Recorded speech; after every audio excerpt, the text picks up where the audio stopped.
What is going on YouTube? This is Jim back with another quick video, and today we're taking a look at the SCUF Vantage.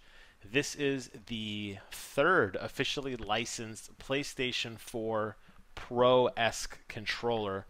If you didn't get a chance to see my video on the two that PlayStation has done before, there's going to be a banner popping up at the top of the screen now. Go ahead and check that out.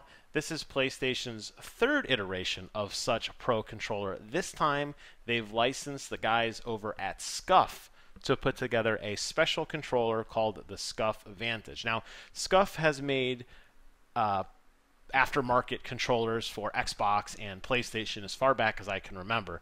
What makes this one particularly interesting is that, according to SCUF, it was built from the ground up with PlayStation in mind.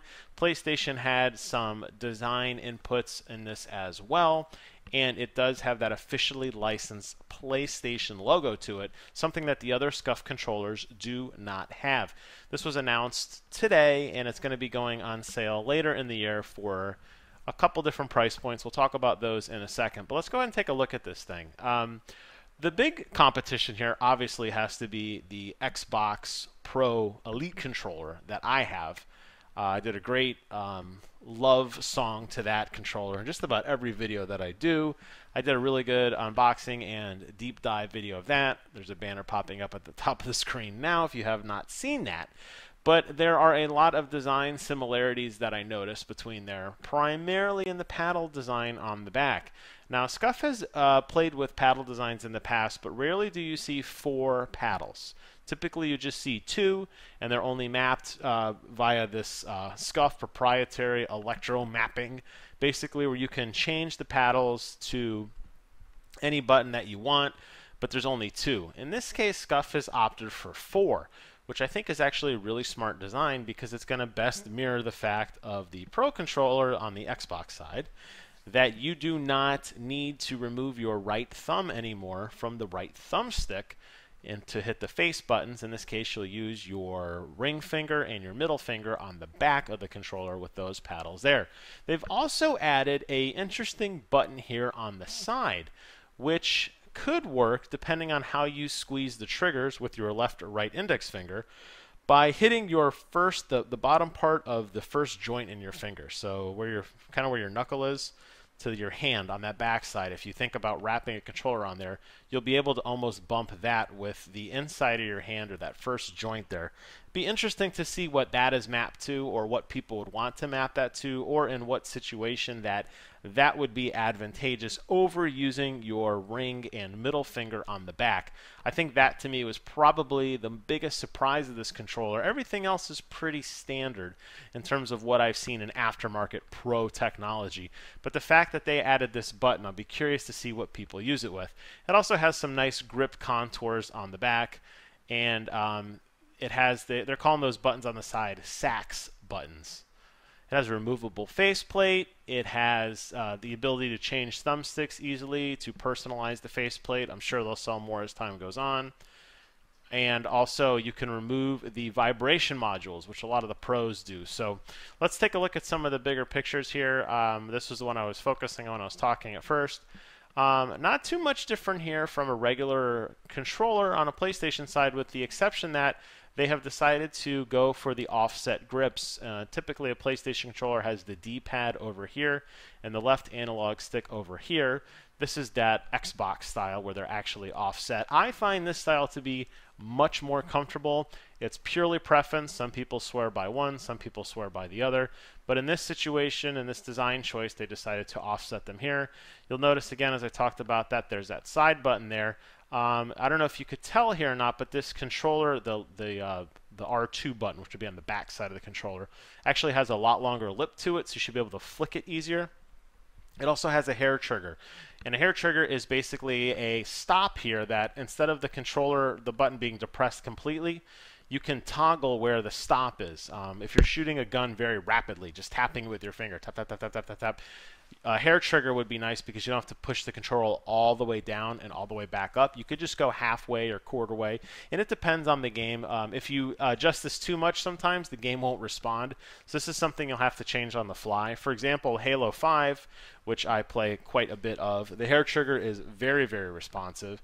Destiny requires a lot longer pull. So on Destiny, if you don't set it right, it looks like your character is starting to pull the gun back with his finger, but then he stops.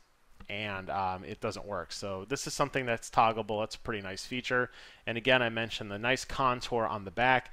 This is such a nice feature. I cannot begin to say this rubberized grip, how nice this feels on your hand, how it grips a really nice tight feel. There's also rubberized contour on the bottom of each of the controllers. They look pretty well contoured to your fingers. The only thing I worry about based on this photo and some of the other photos I've seen is it looks like these two paddles are very, very, very close together. As where the Xbox controller has the paddles aligned horizontally, instead these guys chose to put them vertically. I feel like there's a chance that if you're pushing this controller or this paddle in, you may inadvertently hit this one. So we'll have to kind of wait and see what the verdict is on that.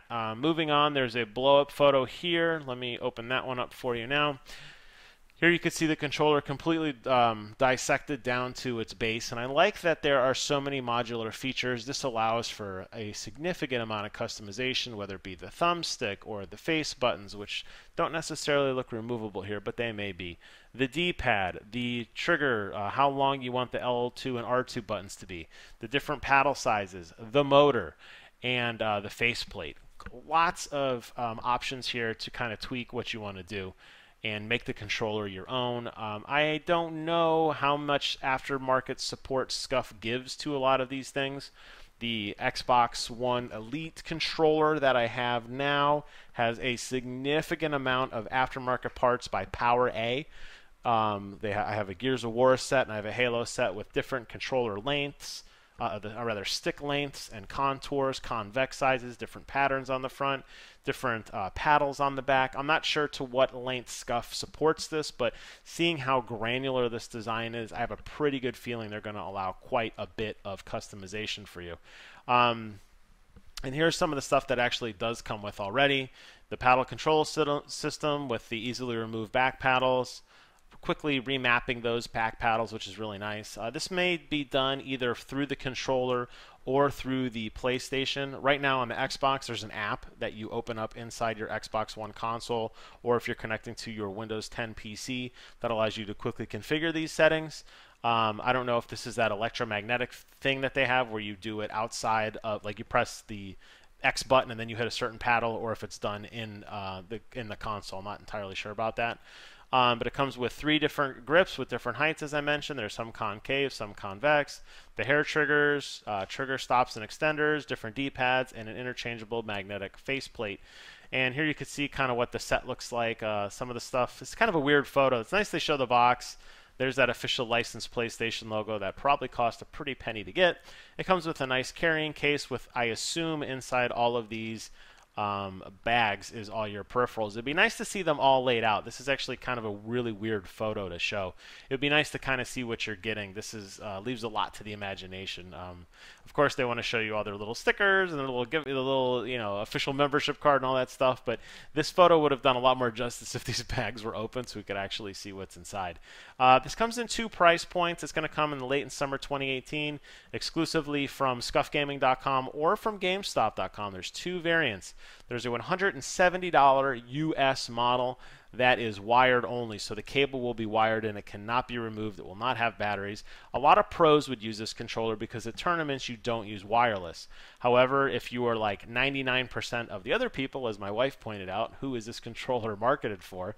It's marketed for people like me who aren't necessarily traveling a lot to these tournaments, but just like the nice end stuff in our own homes. You're going to probably spring for the $199.95 US model. That is the actual Bluetooth wireless model that clicking links here. The wireless model that most people will get.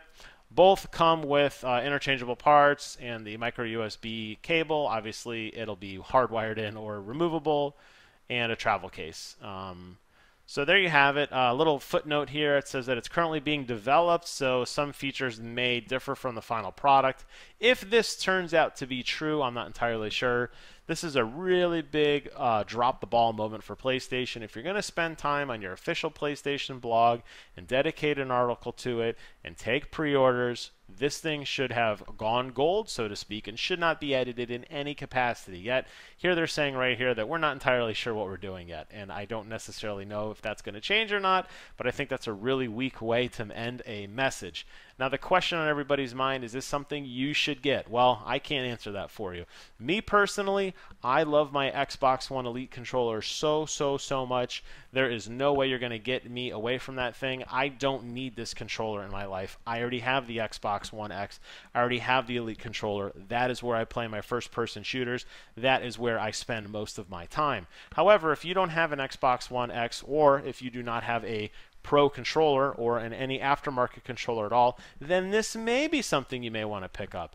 Now, it's kind of odd that PlayStation just announced the other day that 2021 seems to be the cutoff. So they're basically saying you're going to get about 3 years of this before they move on to the PlayStation 5, we could assume. However, PlayStation has done a very poor job of migrating hardware from console to console. So your PlayStation 1, 2, 3, and 4 controllers are only good on those particular consoles. I'm not entirely sure how well this will travel onto the PlayStation 5.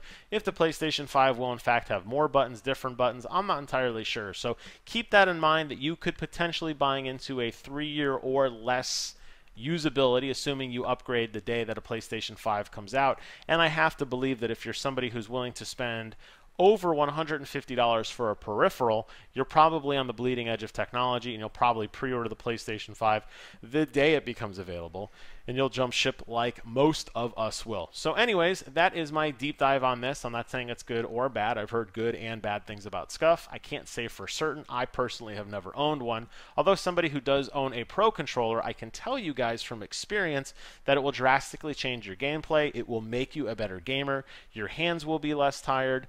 It feels better, it's much more customizable, and it's a much richer gaming experience. So from that perspective, I think it's a home run. But as whether or not SCUF Vantage is the one for you, well, that's for you to decide. As always, on it, thank you guys so much for watching. Get out there and pick your very own favorite Pro controller. And until next time, I will see you guys on the other side.